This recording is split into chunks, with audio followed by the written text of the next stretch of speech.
Au début, c'était une histoire de maman qui apprend par Facebook. Moi, je suis Facebook. Je me suis mise dans des groupes de soutien. On a été plusieurs personnes à faire ça.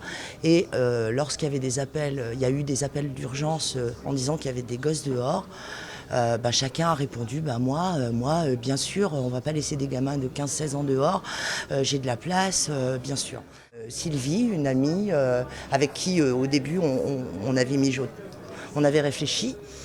Eh bien, elle a créé un tableau, Doodle en fait, avec des dates de calendrier. On a proposé aux personnes qui souhaitent héberger, qui veulent s'investir, eh bien même une nuit, 2 nuits, enfin une nuit, c'est juste salvateur pour ces enfants qui viennent de traverser la France, qui sont dans un état de fatigue phénoménal.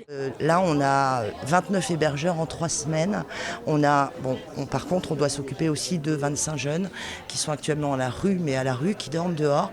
Donc, on est encore en manque d'hébergeurs. Il nous faut encore du monde pour justement permettre un roulement, pour que les familles s'y retrouvent toutes.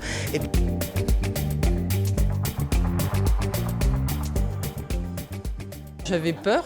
C'est sûr, j'avais des peurs. Je me disais, bon, je connais pas, il vient d'un pays étranger, on n'a pas la même culture, on mange pas pareil, je sais pas. Enfin, je me faisais plein de films et je me suis rendu compte que c'était stupide. J'étais en train de le juger pour savoir si éventuellement j'allais pas être dérangée dans mon petit confort, dans mon petit monde à moi.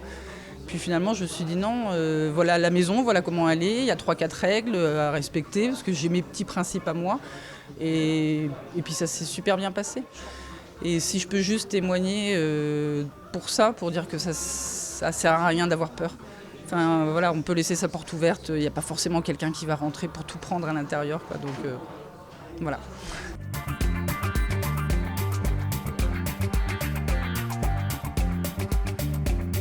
C'est assez particulier parce qu'effectivement l'impression qu'on a c'est que les jeunes sont pris en charge par l'État, mais en réalité pour savoir s'ils peuvent être pris en charge, il y a une période où ils rencontrent des associations qui sont mandatées par le conseil départemental et ces associations, avec en général des éducateurs, ont pour but d'estimer la véracité de la minorité de ces jeunes.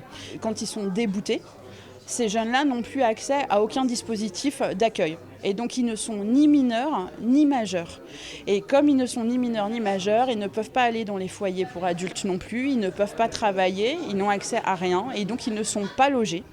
Ils n'ont pas d'activité, ils n'ont pas le droit d'aller à l'école et en fait c'est ça qui fait que nous on intervient.